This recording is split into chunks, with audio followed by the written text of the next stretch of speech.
Στις εξιστορήσεις τη ζωή σου συχνά ανταποκρίνομαι με ρίγη στη ραχοκοκαλιά. Τυλίγομαι σε κουβέρτα πορτοκαλιά. Γίνομαι συρφετός τυφλός που καταλήγει στην άκρη του ντιβανιού του γκρεμού, ανίκανος στα δάκρυα και στην ποίηση, ζητώντας άλλου είδους όραση.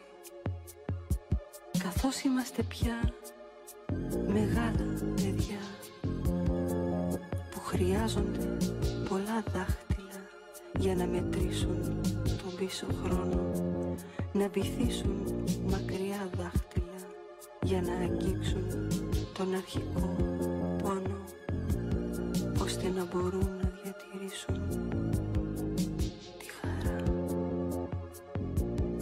Το λέω ξανά. Στις εξιστορήσεις τη ζωή σου συχνά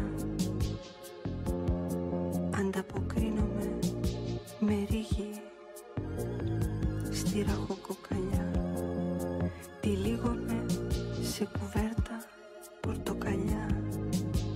Γίνομαι συρφετός τυφλός που καταλήγει στην άκρη του ντιβανιού του γκρεμού, ανίκανος στα δάκρυα και στην ποίηση, ζητώντας άλλου είδους όραση. Τότε μόνο ξαφνικά και ορμητικά έρχεται η επιβίωση και με βάζει σε αναγκαστική απογείωση, σε ταχύτητα αμυντική, σχεδόν φωτός. Απομακρύνομαι